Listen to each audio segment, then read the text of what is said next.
एक बार ऐसे ही प्रश्न आ गया था, इनमें से कुछ नाम उठाए थे और प्रश्न ये पूछा गया था कि ये क्या है। जैसे उनमें से नाम आ गया था, गजक आ गया था, नागपली आ गया था, धूर्धाड़ी आ गया था, है ना,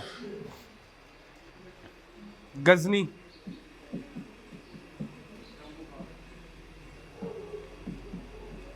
इसका मैं हालांकि आखिरी में लिखना चाहता था, ये लिखने के बाद में समझ आ जाता है। तो ये सब क्या है? ये तोपों के नाम है ना?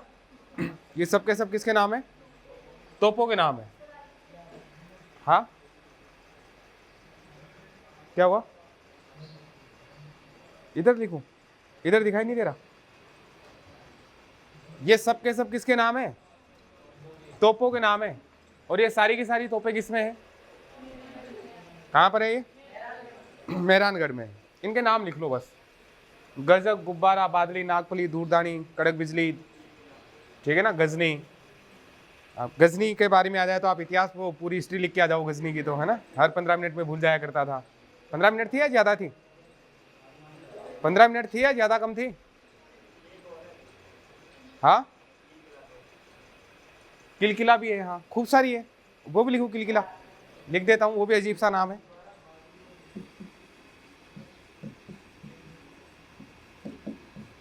किलकिला लिख लिया। ये सब के सब किसके नाम है? तोपों के नाम है। और ये सारी की सारी तोपें कहाँ पर है? मेहरानगढ़ दुर्ग में है।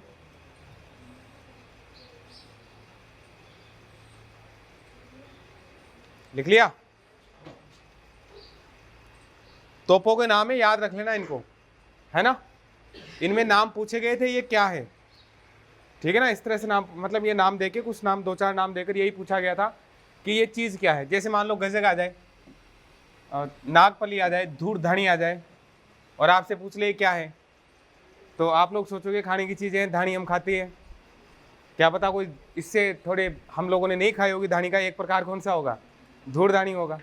गजक वजक जानते ही हो। नागपली चाहे खाई नहीं होगी, पर सोच रहे होंगे फली लिख रहा होगा, और लिख क्या दिया होगा उसने? फली। तो कुछ भी हो, बाकी ये सब के सब किसके नाम है? तोपों के नाम है।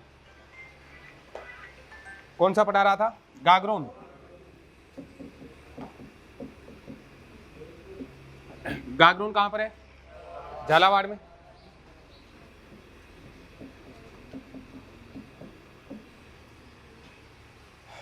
गागरोन जो दुर्ग है, ये 2 नदियों के संगम पर है भाई। कौन कौन सी नदियां? काली सिंध या काली सिल? तो काली सिंध और काली सिंध अलग अलग है या एक ही है? अलग अलग है ना। तो काली सिंध और आहू नदियों के संगम पर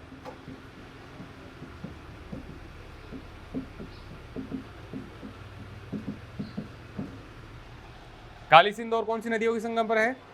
आहू। ये जो है गागरोन का किला, इसकी सबसे बड़ी विशेष बात यह है कि ये बिना नींव के सीधे किस पर टिका हुआ है? चट्टान पर टिका है, ठीक है ना। बिना नींव के सीधा किस पर टिका हुआ है? ये चट्टान के ऊपर टिका हुआ है। ये इसकी विशेषता है। आजकल एक, मैं मानता हूँ बिना नींव के अगर बाथरूम भी बना के चला जाए ना कारीगर आज का, तो वो नहीं रुके शाम तक, है कि नहीं? बिना नींव के अगर एक छोटा सा बाथरूम कितना होता है, वो भी अगर स्थापित करके चला जाए तो शायद 1-2 दिन वो भी नहीं रुके, है ना। थोड़ी सी हवा आते ही वो भी गिर जाए। जबकि ये पूरा का पूरा किला बिना नींव के किस पर टिका हुआ है? चट्टान पर टिका हुआ है। ऐसे एक महल भी है अपने जिसके नींव नहीं है, हवा महल। हवा महल के भी क्या नहीं है? नींव नहीं है, ठीक है। खोद के मत देखने लग जाना भाई, जयपुर तो आप देख के आएंगे कि वास्तव में उसके नींव एक नहीं है। वास्तव में उसके क्या नहीं है? नींव नहीं है, और बिना नींव के टिका हुआ है। वैसे ही कौन सा टिका हुआ है? गागरोन का किला, जो कहाँ पर है? झालावाड़ में है। इसके निर्माता का नाम लिखो भाई, कौन है? डॉड परमार। जिसका नाम क्या है? डॉड परमार। जिसने निर्माण करवाया था उसका नाम क्या है? बीजल देव। उसका नाम क्या है? बीजल देव है भाई। ठीक। अब देखो ये किला डॉड परमारों ने बनवाया। किला किसने बनवाया है? डॉड परमारों ने। तो इस किले को क्या बोलेंगे? नाम क्या था इसका? डोडगढ़। नाम क्या था इसका? डोडगढ़। और इसी को क्या बोला गया? धूलरगढ़। ठीक है ना, इसी को क्या बोला गया? धूलरगढ़। अच्छा, मैंने आपको एक अलग शब्द लिखवाया था, धूलकोट। धूलकोट किसको कहा था? कौन सी सभ्यता को कहा था? आहट सभ्यता को। और हाँ जी, हाँ हाँ, मैं बस केवल नाम की बात कर रहा हूँ, धूलकोट। ठीक है, वेरी गुड। खैर, और भी आगे की आपको पता है जिनको कोट गोरे बोला गया है ना। तो ये धूलरगढ़ है, वहाँ हमने क्या लिखा था? धूलकोट लिखा था। ठीक, धूलकोट अलग है और धूलरगढ़ अलग है। धूलरगढ़ किसको बोला गया है? गागरोन को। शुरुआत में इसका नाम क्या था? डोडगढ़। क्यों था? क्योंकि ये किसने बनवाया है? डॉड परमारों ने बनवाया था। और जिसने बनवाया था उसका नाम क्या था? बीजल देव। अब इस बीजल देव से एक खिची राजपूतों की शाखा का जो संस्थापक था उसका नाम था देवल सिंह। उसका नाम क्या था? देवल सिंह खिची। और ये जो देवल सिंह खिची है, इस देवल सिंह खिची ने इससे ये छीन लिया था। किससे छीन लिया था? बीजल देव से। और इसका नाम बदलकर क्या कर दिया था? गागरोन। बाद में इसका नाम क्या हो गया? गागरोन हो गया। तो खिची राजपूत जिसने अधिकार किया सबसे पहले वो कौन था? देवल सिंह था। किससे छीना था इसने? बीजल देव से ही छीना था। और इसका नाम क्या हो गया फिर बाद में? गागरोन हो गया। ठीक, लिखे आप। देवल सिंह खिची, देवल सिंह खिची ने, देवल सिंह खिची ने बीजल देव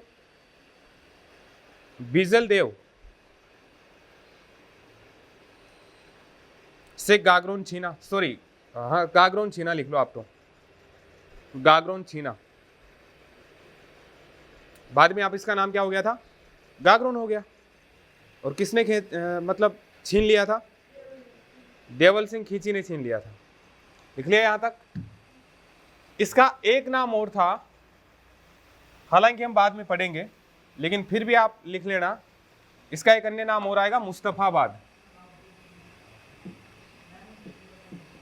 कौन सा है? मुस्तफाबाद,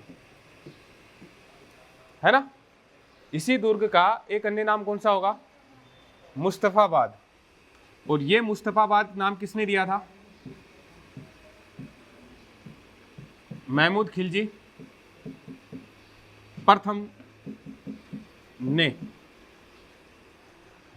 मुस्तफाबाद जो इसका नाम किया था वो किसने किया था? महमूद खिलजी फर्स्ट। अच्छा, कुछ नाम हम पढ़ के आए हैं, देखो। एक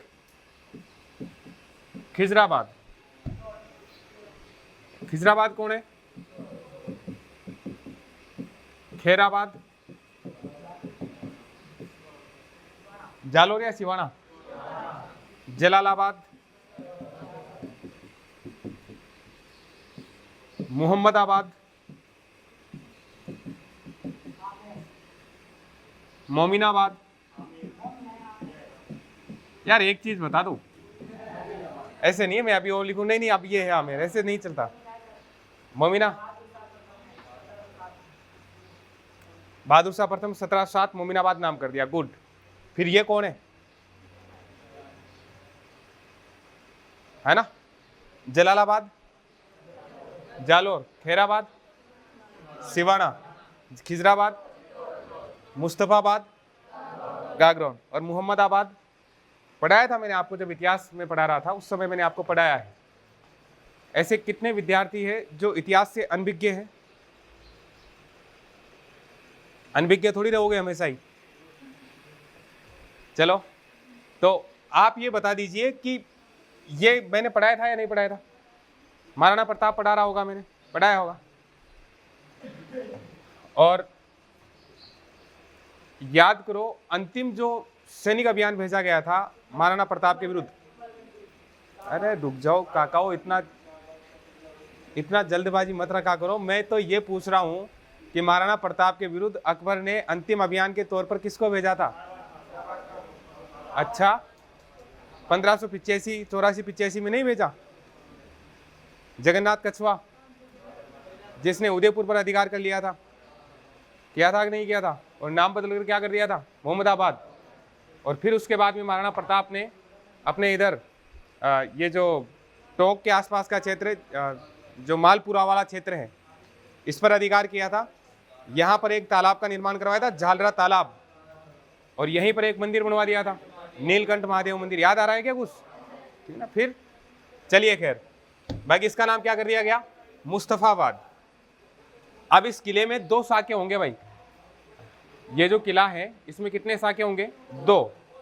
हालांकि देखो एक चीज और है कि इस किले के ऊपर 1303 ईस्वी में आक्रमण किया था अलाउद्दीन खिलजी ने। उस समय जेतर सिंह खींची यहाँ का शासक था। तो अलाउद्दीन खिलजी का आक्रमण उतना ज़्यादा इंपॉर्टेंट नहीं है अपने लिए, ठीक है ना। हाँ, एक चीज़ जरूर याद रखना, हम एक यहाँ पर दरगाह पढ़ेंगे, मीठे साहब की दरगाह, ठीक है ना। कौन सी है? मीठे साहब की दरगाह। और ये है हमीदुद्दीन या हमीमुद्दीन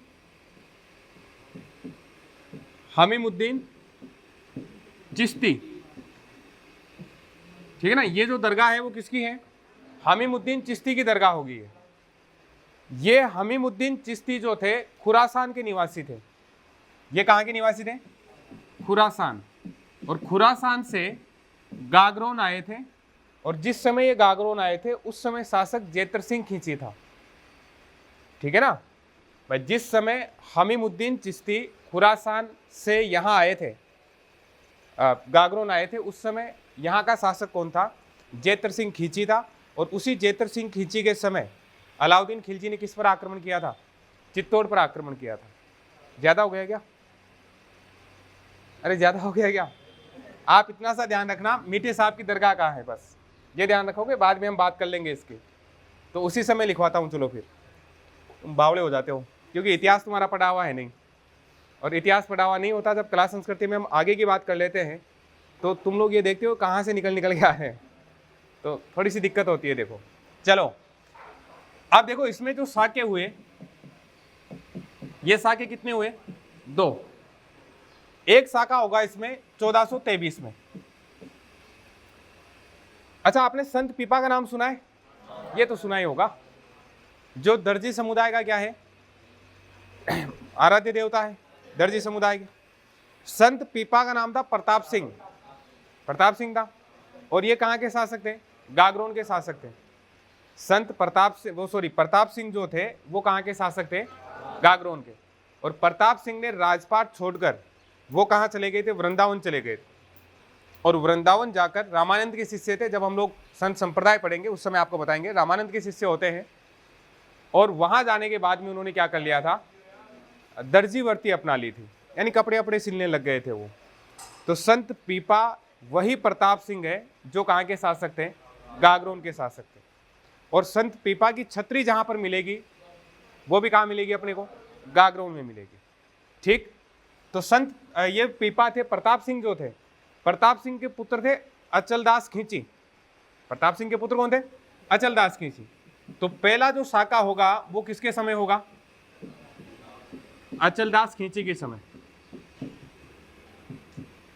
ठीक है ना। कौन होगा शासक? अचलदास खींची। यानी हम ये कह सकते हैं इनके नेतृत्व में क्या हुआ है? केसरिया हुआ है। और जो आक्रमण किया था मालवा के शासक ने। और मालवा का शासक कौन था? होसंगसा, ठीक है ना। मालवा का शासक कौन था? होसंगसा था। और जिसने जौहर किया उसका नाम क्या था? लाला मेवाड़ी, इसके नेतृत्व में क्या हुआ भाई? जौहर। आप ये मत मान लेना ये आदमी था लाला।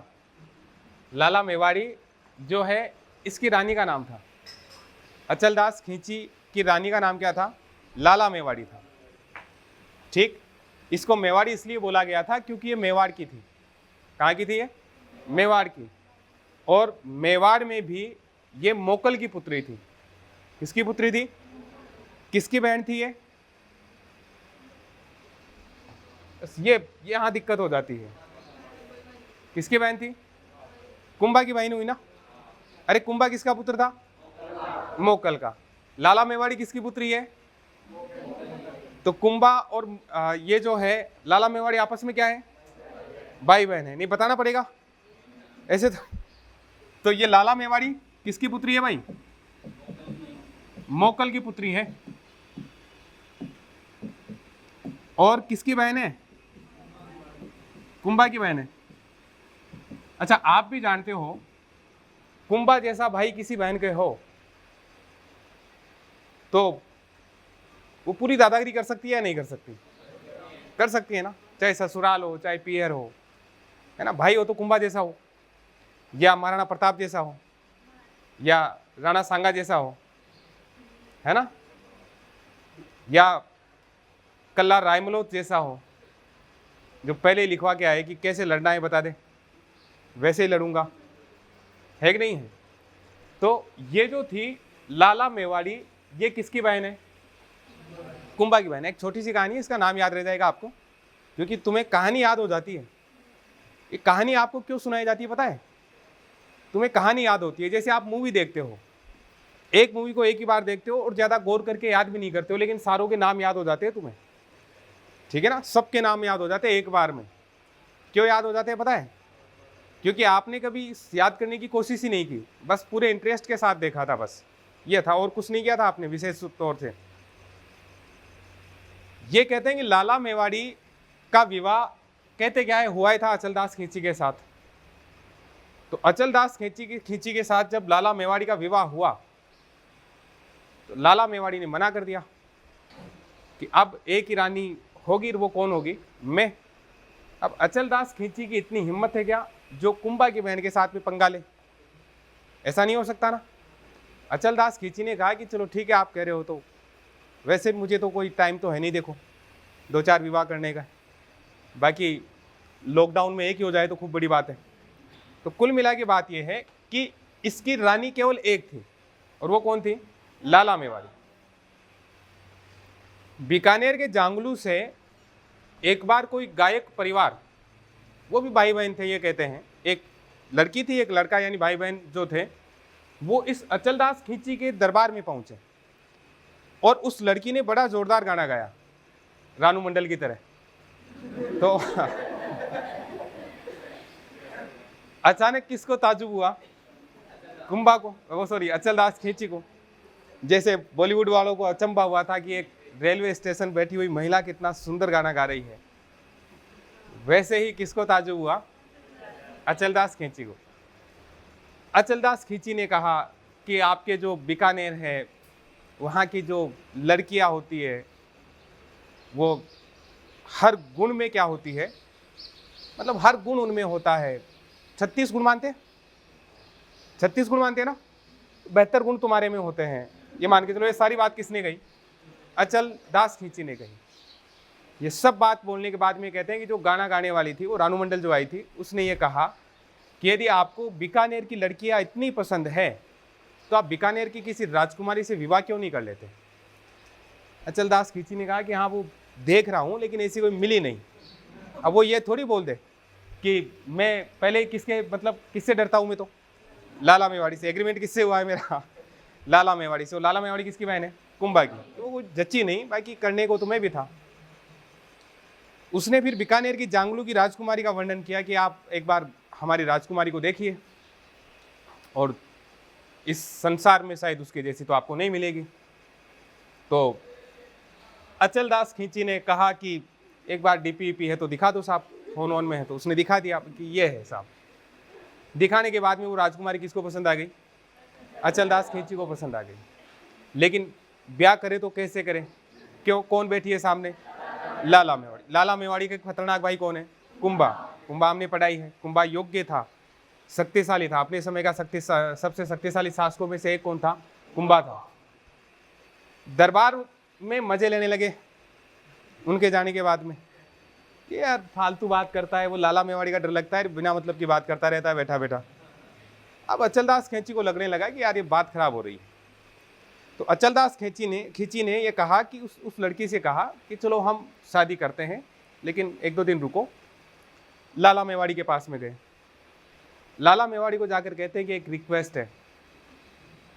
कि बोलो क्या रिक्वेस्ट है, कि देख मना मत करना, कि मना नहीं करेंगे, आप बताओ तो सही। अचलदास ने कहा कि एक शादी और करना चाहता हूं। उतनी देर में लाला मेवाड़ी ने कहा कि फालतू बकवास करने की जरूरत नहीं है जो चल रहा है वो ठीक चल रहा है और कोई शादी वादी नहीं है। अचलदास खींची ने कहा, बोले देखो बेइज्जती हो रही है मेरी। वो एक लड़की आई थी बीकानेर से, उसके सामने और बेइज्जती हो गई। दरबार वाले मजे लेते हैं, पास से निकलते हुए भी ये बोल के जाते हैं लाला मेवाड़ी तो और भी ज़्यादा दिक्कत होती है, ठीक है ना। तो उस समय ज़्यादा दिक्कत हो जाती है। देखो अरे वो कहाँ गया अपना वाला, अपने वाला कहाँ गया, अरे वो लाला मेवाड़ी कहाँ गई, ये रही। तो खूब रिक्वेस्ट करने के बाद में कहते हैं कि लाला मेवाड़ी ने इसको परमिशन दे दी कि चल ठीक है आपको अनुमति दी, लेकिन एक शर्त है। कि हाँ वो शर्त है सारी मानूंगा मैं, पहले ही मान रहा था मैं तो, और मान लूंगा। कि शर्त क्या है, शर्त यह है कि आप विवाह कर लो, लेकिन जिस राजकुमारी से आप विवाह करने की बात कर रहे हो उस राजकुमारी के महल में कभी नहीं जाओगे, उसको देखोगे भी नहीं, उससे कभी बात भी नहीं करोगे, कोई मतलब चैटिंग वेटिंग कुछ नहीं। ये बात किसने बोल दी, सीधी सीधी लाला मेवाड़ी ने कह दी साहब। अचलदास खींची ने कहा डन, ये आप जो कह रहे हो वो डन है, कोई दिक्कत नहीं है। विवाह के लिए जांगलू बीकानेर चले गए, विवाह हो गया। ये कहते हैं आने में भी 1-2 साल लगा दिए थे इसने, बीकानेर से गागरोन आने में कितना समय लगा दिया, 1-2 साल लगा दिया। पहले हालांकि बारातें रुकती थी 2-3 दिन तो आराम से, अभी कुछ साल पहले भी रुकती थी, 10-15-20 साल पहले भी अपने यहाँ पर लगभग 2 या 3 दिन बारात रुकती थी। आजकल एक रात भी बारात रुक जाए ना तो दूसरे दिन केवल बारात आए, लड़की उनके साथ नहीं आए। ये वास्तविकता है देखो। और जो संबंध जहाँ हुआ था उनके दुश्मनी हो जाए, देखो माथे फूट जाए लोगों के वहाँ, ठीक है ना। तो अब जो है वो 2 साल आने में लगा दिए उसने, धीरे धीरे आते आते आते आते आते अब कैसे न कैसे साल 1.5 साल 2 साल से कहाँ पहुँच गया, गागरोन पहुँच गया।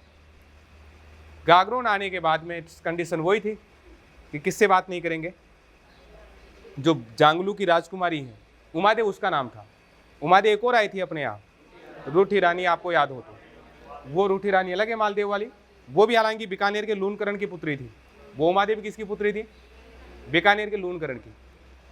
अब यहाँ आने के बाद में जैसा कि कंडीशन थी उसी कंडीशन के अनुसार ये जो है अचलदास खींची जो है वो किससे बात नहीं करेंगे, उस उमादेव से बात नहीं करेंगे। उमादेव को बेचारी को पता भी नहीं था कि पहले ऐसा एग्रीमेंट यहाँ हो चुका है। साल बीत गया, 2 साल बीत गया, 5 साल, 7 साल, 8 साल बीत गए, अचलदास खींची जाए नहीं साहब। और वो सामने से अगर आ भी रही है तो ये रास्ता बदल कर चला जाए, ऐसे चल रहा था। अब बाद में उसको पता चला, पता भी चल गया था उस राजकुमारी को कि ऐसी ऐसी कंडीशन है बेचारे की। तो ये तो एक मूछ के सवाल में शादी करने आ गया, नहीं तो शादी करने लायक तक नहीं था दूसरी। उसके बाद में कई ज़माने बाद में वो गायक जो थी, वो जिसने वो रिश्ता करवाया था, वो लड़की वहाँ पर आई, गागरोन आई। उसने कहा कि और सब मज़े हैं, देख कितना ज़ोरदार महल वहल मेरे तू रहती है, कितनी ज़ोरदार जगह तेरा रिश्ता करवाया है मैंने। काय का रिश्ता करवाया है, वो अचलदास खींची तो एग्रीमेंट में है। और किसके साथ एग्रीमेंट है उसका, लाला मेवाड़ी के साथ। काय का एग्रीमेंट है कि मेरे से नहीं करने का एग्रीमेंट है। वो जो छोरी थी गाना गाने वाली, रानू मंडल जो थी वो पहले आई थी, बात वही है। वो थोड़ी तेज तर्रार थी कि चल ठीक है एक मैं काम करती हूँ, चाहे एक ही बार अचलदास खींची से मिलवाऊँ लेकिन मिलवाऊंगी जरूर। ठीक है साहब। ये कहते हैं कि उसने लाला मेवाड़ी के पास में ये झूठी खबर फैलाई कि उमादेव के पास में एक ऐसा हार है जो इस दुनिया में किसी के पास में है ही नहीं। अब उसका लाला मेवाड़ी का दिमाग खराब, गागरोन की पटरानी में हूँ, कुंभा की बहन में हूँ, तो कहीं ना कहीं हार तो ऐसा मेरे पास में भी होना चाहिए, लेकिन बनवाए कैसे? वो डिज़ाइन तो होनी चाहिए ना उसके पास में कि एक दिन के लिए वो हार मुझे दिला दो, वो डिज़ाइन हमें दिखा दो, अगले दिन मेरे पास भी होगा। उस लड़की ने मना कर दिया, नहीं साहब ऐसे तो हार नहीं मिले। तो फिर कैसे मिलेगा? एक दिन अचलदास खींची कहाँ पर जाएगा? उमादे के महल में जाएगा या उमादे से मिलने जाएगा, और एक दिन के लिए आपको क्या मिल जाएगा? हार मिल जाएगा। उसने कहा चल ठीक है, एक दिन की तो बात है। अचलदास खींची जो था उसको एक दिन की परमिशन दी गई कि जब आज बात कर ले, उसके बाद में फिर बातचीत बंद। अचलदास खींची ने भी सोचा यार ये आज सूर्य कहाँ से उगा है। उसके बाद में अचलदास खींची ये कहते हैं कि उसके महल में गए, जो भी बातचीत थी वो ही। उसने पूछा कि क्या चक्कर था, कैसे नहीं आए? उसने बोल दिया कि साहब क्या क्या दिक्कत है, सारी बता दी उसने। अब जैसे ही अचलदास खींची को जो 24 घंटे का टाइम मिला था वो पूरा हुआ, वो वापस जा रहे थे, उतनी देर में उस गायक लड़की ने कहा कि हमारा वो हार भिजवा देना साहब। उनसे कहा, दासियों से कहा। अचलदास खींची ने सुना कि कौन से हार की बात है। उसने कहा कि आपको हमने खरीदा था, किसके बदले में? हार दिखाने के बदले में। ठीक है ना, किसके बदले में खरीदा गया था? हार दिखाने के बदले में खरीदा गया था, और उसी हार की कीमत राजा आपकी है। इससे ज़्यादा मतलब आपकी कीमत एक हार से ज़्यादा नहीं है, और वो भी हमने दिया नहीं है केवल दिखाने के एवज में। देने के एवज में तो हम पता नहीं कितने अचलदास खींची ला सकते थे यहाँ। ठीक है ना भाई, हार देके तो हम पता नहीं कितने ला सकते थे। उस हार की कीमत देखो आप, कि आपको हमने एक दिन के लिए खरीदा है उस हार के बदले में। तो अचलदास खींची बड़ा बेचारा दुखी हुआ कि लुगाइयों के चक्कर में बड़ी बेइज्जती हर जगह हो रही है। और एक नहीं, और एक बात बताओ, एक हार के चक्कर में एक राजा का सौदा हो गया यार, केवल दिखाने के चक्कर में। तो अचलदास खींची का दिमाग खराब हुआ, लाला मेवाड़ी को जाकर बोल दिया कि आज के बाद में ऐसा नहीं चलेगा, मैं जितनी रानियां रखूंगा उतनी रखूंगा, जिस रानी से बातचीत करूंगा उससे करूंगा, बीच में आप नहीं बोलेगी आज के बाद में। तो उसके बाद में ये कहते हैं कि उमादे जो थी वो उसकी कोई रानी बनवाई थी। बाकी इस प्रकार की कहानी किसकी थी? अचलदास खींची की। और अब लाला मेवाड़ी नहीं भूलोगे ना? अरे एग्रीमेंट थोड़ी तोड़ दोगे। तो इस समय जौहर जो हुआ था किसके नेतृत्व में हुआ? तो इसको उतारो फटाफट, उतार लो इसको। उतार भी दिया सारा। अब यहां जब ये जौहर हुआ, पहला मतलब केसरिया हो गया, अचलदास खींची। जौहर किसने किया? लाला मेवाड़ी ने। किसकी बहन है ये? कुंभा की बहन। ठीक है, और ये पहला हो गया साहब 1423 में। इसके बाद में यहां पर जो था होशंग शाह का अधिकार हो गया। होशंग शाह के बाद में जब हम लोग मेवाड़ पढ़ रहे थे, वहां पर भी आपने पढ़ा होगा कि यहां पर कुंभा था, और कुंभा के समय मालवा का शासक जिसके साथ में सारंगपुर का युद्ध हुआ था 1437 में, जिस विजय के उपलक्ष्य में विजय स्तंभ का निर्माण करवाया गया था, कीर्ति स्तंभ का निर्माण करवाया गया था। चित्तौड़ पढ़े थे ना हम लोग। तो विजय स्तंभ का निर्माण जो करवाया गया था कुंभा के द्वारा, किस युद्ध के विजय के उपलक्ष्य में करवाया गया था? जो कुंभलगढ़ था, सॉरी जो सारंगपुर था, उसकी विजय के उपलक्ष्य में। तो 1437 में सारंगपुर का युद्ध हुआ था, और सारंगपुर के युद्ध में महमूद खिलजी फर्स्ट को, जो मालवा का शासक था, उसको किसने पराजित कर दिया? कुंभा ने पराजित कर दिया। तो गागरोन पर वापस अधिकार किसका हो गया? कुंभा का हो गया। और कुंभा ने 1437 में ये जो दुर्ग था ये किसको दे दिया? पालन सिंह।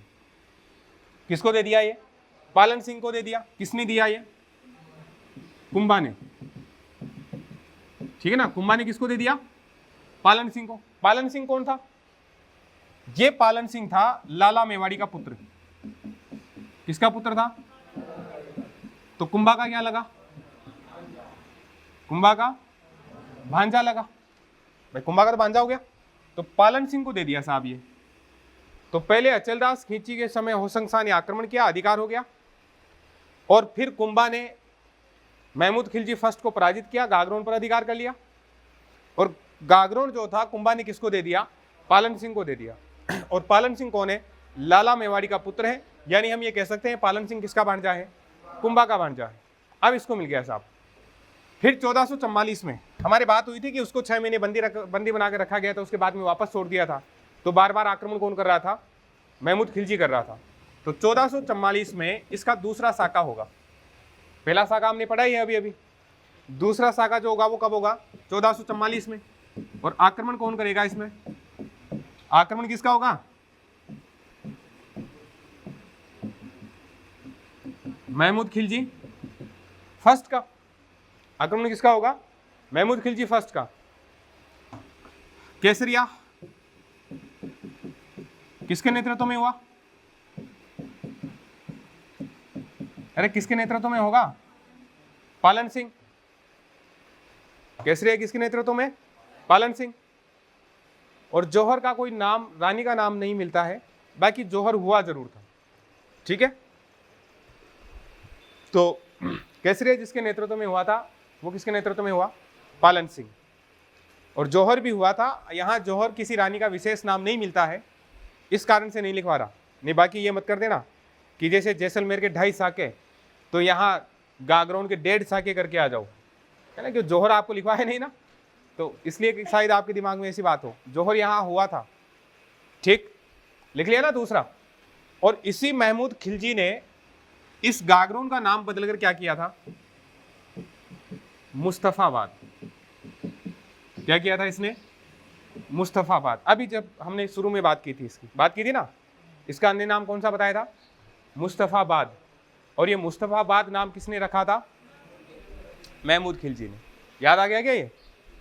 ठीक है, तो महमूद खिलजी का आक्रमण हुआ और महमूद खिलजी ने नाम बदलकर क्या कर दिया? मुस्तफाबाद। लिखिए आप, महमूद खिलजी ने नाम बदलकर क्या किया? मुस्तफाबाद किया।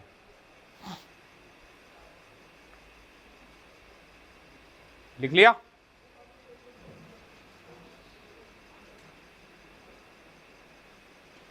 आप लिखो आगे। अब इसके कुछ दर्शनीय स्थल है वो लिख ले, है ना। अरे दर्शनीय स्थल लिख ले क्या इसके? तो उनमें लिखो सबसे पहले, एक तो वही लिखो, मीठे साहब की दरगाह।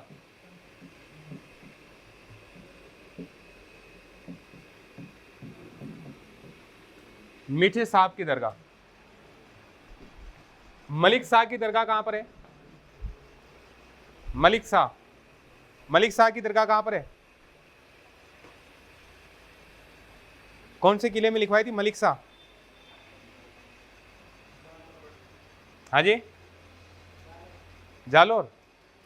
और फिर सदरुद्दीन की रणथंबोर। भूरे खां की मेहरानगढ़। धाईबी पीर की चित्तौड़। और 9 गजा पीर की मजार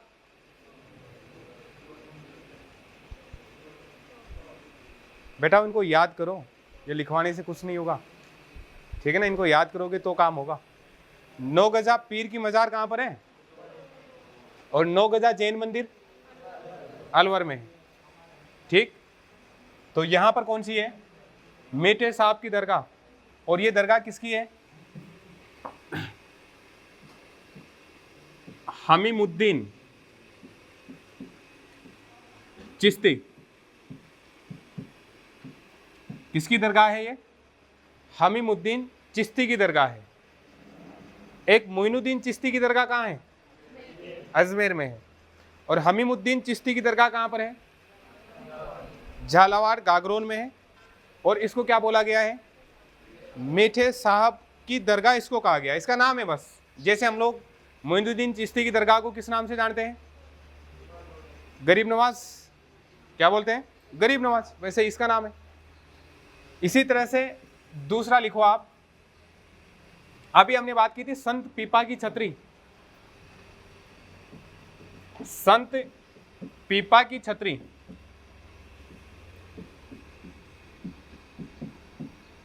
ठीक है ना। किसकी छतरी? संत पीपा। पीपा कौन थे? प्रताप सिंह खींची। हम बात करेंगे जब संत संप्रदाय पढ़ेंगे तब। बाकी ये जो पीपा है वो प्रताप सिंह खींची थे, जो कहाँ के शासक थे? गागरोन के शासक थे। और बाद में संत पीपा कहाँ पर चले गए थे? प्रताप सिंह कहाँ पर चले गए थे? ठीक है ना, वृंदावन चले गए थे। और अपना जीवन चलाने के लिए इन्होंने कपड़े अपड़े सिलना शुरू किया था, यानी दर्जी का काम करना शुरू किया। दर्जी समुदाय के जो आराध्य देव है वो कौन है? संत पीपा है। लिख लिया? फिर लिखो मधुसूदन मंदिर।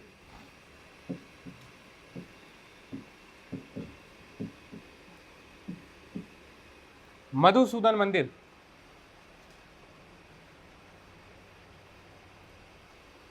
एक और लिखना कोटा राज्य की टकसाल,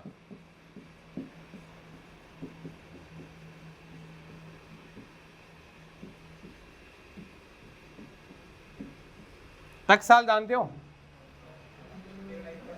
हाँ जी, उस जमाने के राज्यों के जो आरबीआई होता था, जहां पर सिक्के डाले जाते थे, वो जगह कौन सी होती थी? टकसाल।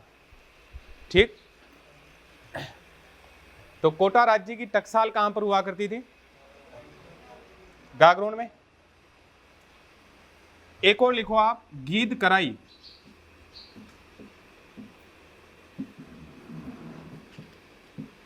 गीद कराई,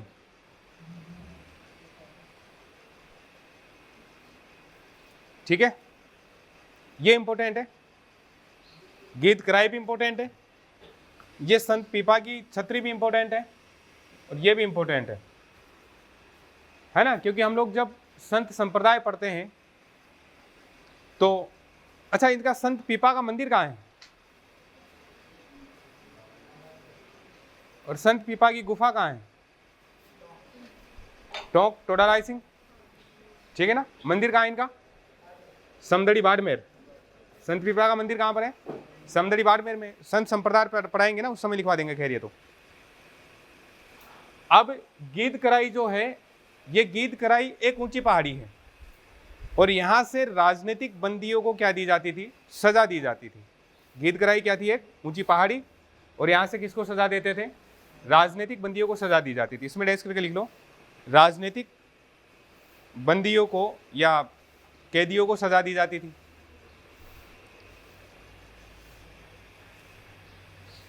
राजनीतिक कैदियों को या बंदियों को सजा दी जाती थी। राजनीतिक बंदी जानते हो? जो किसी न किसी कारण से राजा का विरोध करें, वो कौन से कैदी कहलाएंगे? राजनीतिक कैदी कहलाएंगे, या राज्य के विरुद्ध या राजा के विरुद्ध जो होते हैं। तो गीद कराई एक ऊंची पहाड़ी है, और यहां से किसको सजा दी जाती थी? राजनीतिक कैदियों को सजा दी जाती थी, ठीक है, उतार लिया इनको। अब वैसे गागरोन का जो किला है, ऐसी कोई विशेष बात तो इसमें नहीं है, जो मेन जो जगह हैं, चीजें हैं जो लिखनी थी, वो यही होती है इसमें। हाँ जी, किसकी गुफा? हाँ, अरे ऐसे तो खूब सारी है, ऐसे तो 7 पहाड़ियों के नाम भी लिखवाते हैं जब हम लोग रणथंभौर पढ़ते हैं तब, ठीक है ना। उसकी अपने कुंभलगढ़ दुर्ग की भी छतरी उनके नाम होते हैं। बाकी इंपॉर्टेंट यही है। अच्छा, एक इसमें चीज लिखो, एक तो देखो, अबुल फजल का नाम सुना होगा आप लोगों ने, नाम सुना है? अबुल फजल के भाई का नाम था फैजी। अबुल फजल के भाई का नाम क्या था? फैजी। ये कहते हैं कि अबुल फजल के भाई फैजी की जो अकबर से मुलाकात हुई थी, यानी अकबर की और फैजी की मुलाकात जिस किले में हुई थी, वो किला कौन सा था? गागरोन, ठीक है ना। तो अकबर की मुलाकात, फैजी कौन है? अबुल फजल का भाई। अबुल फजल ने कौन सी किताब लिखी थी? अकबरनामा। कौन सी किताब लिखी थी? अकबरनामा, जिसके 3 भाग है, और उसी का तीसरा भाग कौन सा होता है? आईने अकबरी होता है। 3 भाग होते हैं आईने, मतलब अकबरनामा के, और उसका तीसरा भाग कौन सा है? आईने अकबरी।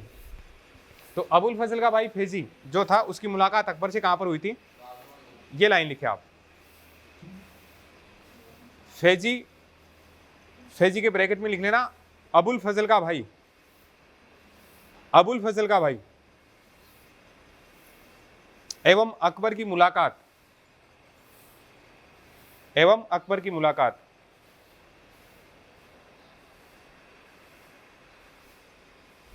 लिख लिया? लिख लिया ना ये?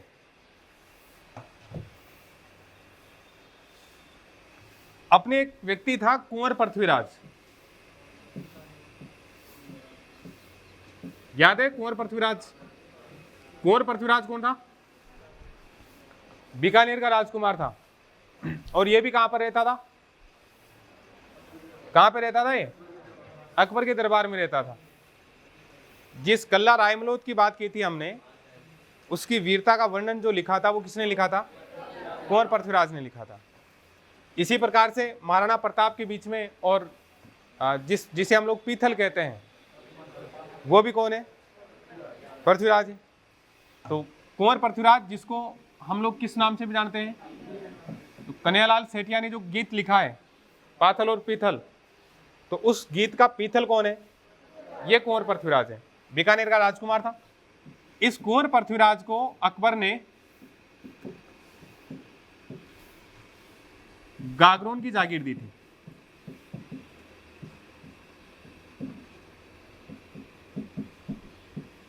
कौन सी जागीर दी? गागरोन की जागीर दी। इसने एक किताब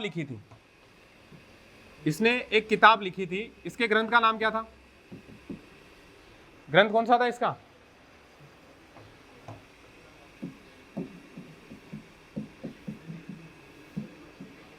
वेली किशन या वेली कृष्ण, बात एक ही है, ठीक है ना। यहां पर वेली किशन की जगह क्या भी लिखा हुआ रहता है? वेली कृष्ण रुक्मणी री। ये जो ग्रंथ है वो किसका है? पृथ्वीराज। इस ग्रंथ को, ये वाला जो ग्रंथ है, इस ग्रंथ को अपने एक अकबर का एक और दरबारी था, जिसका नाम क्या था? दुर्साहडा। दुर्साहडा जानते हैं आप लोग? उल्लेख हुआ था आपने? उल्लेख हुआ था कि नहीं हुआ था? दुर्साहडा के बारे में उल्लेख किया था मैंने जब हम लोग महाराणा प्रताप पढ़ रहे थे। याद आ रहा है कुछ? गहिलो त्राणो जीती गयो, दसन मून रसना दसी। बताया था नहीं बताया था? निसास मुख भरिया नयन, तो मर्त सा प्रताप से। महाराणा प्रताप की मृत्यु के अवसर पर अकबर खुद रोया था। इस बात का उल्लेख किसने किया है? दुर्साहडा ने किया है। तो दुर्साहडा ने इस किताब को क्या कहा है? पांचवा वेद। क्या बोला इसको? पांचवा वेद और 19वां पुराण। इसको पांचवा वेद क्यों कहा? वेद कितने हैं? वेद कितने होते हैं? 4। और पुराण कितने होते हैं? 18। यदि 4 वेदों के बाद में कोई 5वां वेद है तो दुर्साहडा ने किसको कहा है? वेली किशन रुक्मणीली या वेली कृष्ण रुक्मणीरी को। और दुर्साहडा ने 18 पुराणों के बाद में यदि कोई 19वां पुराण है तो उसने किसको कहा है? वेली कृष्ण रुक्मणीरी ग्रंथ को कहा है। समझ गए ना? ये जो किताब लिखी है वो डिंगल शैली में लिखी गई है। इसकी शैली कौन सी है? डिंगल। हम लोग डिंगल और पिंगल की बात करेंगे, ठीक है ना। राजस्थानी की 2 शैलियां हो गई, एक डिंगल, एक कौन सी होती है? पिंगल। पश्चिमी राजस्थानी को क्या बोलते हैं? पिंगल। और पूर्वी राजस्थानी को क्या बोल देते हैं? डिंगल। तो अब ये जो ग्रंथ है डिंगल में लिखा गया था, इस कारण से इस कुंवर पृथ्वीराज को डिंगल का हेरोस कहा। किसने कहा था? इसको क्या बोला गया है? डिंगल का हेरोस। लेकिन किसने कहा है? एलपी टेसीटोरी ने। किसने कहा है? एलपी टेसीटोरी ने इसको क्या बोला है? डिंगल का हेरोस कहा है। इसको उतारो फटाफट। और अच्छा ये भी ध्यान रखना, ये जो ग्रंथ इसने लिखा है ना, वो कहां पर बैठकर लिखा है? इसी गागरोन में लिखा है। ये जो ग्रंथ उसके द्वारा लिखा गया वो कौन से दुर्ग में लिखा गया था? गागरोन में ही। अच्छा, वेली कृष्ण रुक्मणी से एक बात और याद आई कि श्री कृष्ण का एक वो होते थे ना अपने पुजारी ऋषि जो थे उनका नाम था गर्गाचारी। उनका नाम क्या था? गर्गाचारी। और इसी कारण से इस किले का एक और नाम था, वो क्या नाम था? गरगराटपुर। इसका एक अन्य नाम कौन सा होता था? गरगराटपुर। किस नाम के कारण होता था वो? गर्गाचारी ऋषि के कारण, जो किसके हम ये कह सकते हैं कि ऋषि थे वैसे श्री कृष्ण के दरबार में या वहाँ के जो ऋषि होते थे, इसलिए। लिख लिया इसको? लिख लिया क्या? लिख लिया? चलिए मिटा दूं। तो चित्तौड़ हो गया, कुंभलगढ़ हो गया, गागरोन हो गया,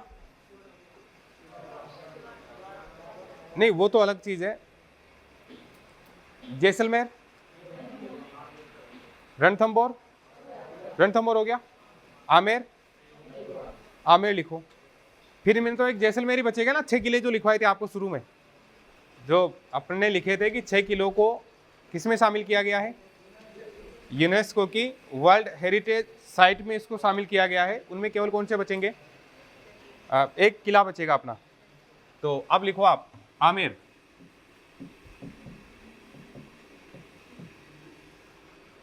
आमेर तो जानते ही हो, है ना, आमेर तो जानते हो ना। और आमेर जो है ये मतलब जिसने निर्माण करवाया था वो कौन था, कौन था, बेराट दुलेराय। इस किले का निर्माण करवाने वाला कोकिल देव था। हालांकि शुरुआत उसके समय हो गई थी, लेकिन मुख्य रूप से जिसने निर्माण करवाया वो कौन था, कोकिल देव। और इसी कारण से दुलेराय तो उस समय पर था। देखो बाकी आमेर के किले का निर्माण जिसके समय हुआ या शुरू हुआ वो आदमी कौन था, कोकिल देव। तो निर्माण किसके समय हुआ, कोकिल देव के समय शुरू हो गया था। अच्छा, ये निर्माण जो थे वो बाद तक चलते रहते थे। जैसे हम लोग बात करते हैं कुंभलगढ़ दुर्ग का आधुनिक निर्माता, सॉरी चित्तौड़ दुर्ग का आधुनिक निर्माता कौन है, कुंभा, या और कोई है, चित्तौड़ दुर्ग का आधुनिक निर्माता कौन है, कुंभा। वैसे हम लोग मेहरानगढ़ दुर्ग की बात करें कि मेहरानगढ़ दुर्ग का आधुनिक निर्माता कौन है, तो कौन है, मेहरानगढ़ दुर्ग का आधुनिक निर्माता है मालदेव, ठीक है ना, मालदेव। हाँ, तो इसका निर्माण किसने करवाया, कोकिल देव। दुलेराय तो इसका संस्थापक है ना, कछवा वंश का। ये जो किला है आमेर वाला, इसके कुछ अन्य नाम भी हैं।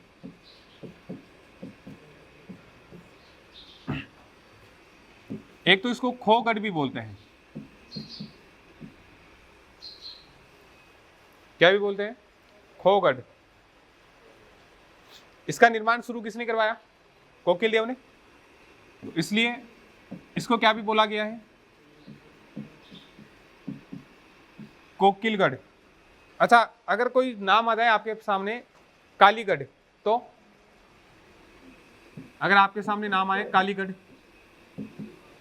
तो कौन सा दुर्ग होगा, कालीगढ़ अगर नाम आ गया तो आमेर।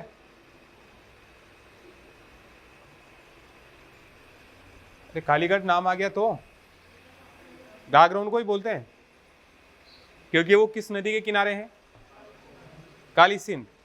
तो कालीगढ़ लिख लीजिए, या फिर गरगराटपुर भी उसका अन्य नाम आता है ना। और कोकिलगढ़ किसको कहते हैं, आमेर को कहते हैं। फिर लिखिए आप अम्बरीश दुर्ग, अम्बरीश दुर्ग, ये भी किसका नाम है, आमेर का ही नाम है। सर्वाधिक विदेशी पर्यटक जहां पर आते हैं वो कौन सी जगह आते हैं, आमेर में। तो ये भी लिखे आप, सर्वाधिक विदेशी पर्यटक आते हैं, सर्वाधिक विदेशी पर्यटक आते हैं। आप कभी भी चले जाना, आमेर में आपको विदेशी बहुत ज़्यादा मिलेंगे हर समय। आप जब वहाँ जाओगे तो आपको शायद यहाँ के लोगों, इंडियन लोगों से ज़्यादा कौन से मिलेंगे, आपको विदेशी मिलेंगे वैसे, ठीक। लिखिए आप नेक्स्ट। वैसे यहाँ पर हाथियों की सवारी के लिए भी ये प्रसिद्ध है। ये जो किला है वो किसकी सवारी के लिए प्रसिद्ध है, हाथियों की सवारी के लिए, ठीक। लिखिए आप हाथियों की सवारी के लिए भी प्रसिद्ध है, हाथियों की सवारी के लिए भी प्रसिद्ध है। अच्छा, 2015 में यहाँ पर 2015 से नाइट टूरिज्म की शुरुआत की गई है। नाइट टूरिज्म यानी रात्रि के समय जो भ्रमण है, रात्रि भ्रमण की शुरुआत भी कहाँ से की गई है? आमेर से की गई है ना। और नाइट टूरिज्म की शुरुआत भानगढ़ से भी हो तो शायद बिना मतलब के मिथ्या जो है, जो मिथ्या है वो खत्म हो जाए। मैंने ये सुना है कि भानगढ़ में शाम को 5 बजे के बाद में रुकने नहीं देते। कभी कभी मन करता है एक बार रुक के देखे, लेकिन ये कहते हैं कि जिसको जो रुका है वो वापस ही नहीं आया आज दिन तक। तो जब ऐसा लगेगा कि जिंदगी जीनी थी वो जी ली, तो शायद रिस्क लेना चाहिए ऐसा। अरे लेना चाहिए क्या? तो नाइट टूरिज्म की शुरुआत कहाँ से हो गई? आमेर से हो गई। ठीक है, अब इसके जो दर्शनीय स्थल है वो दर्शनीय स्थल आपको नेक्स्ट क्लास में लिखा दूंगा, ठीक है ना।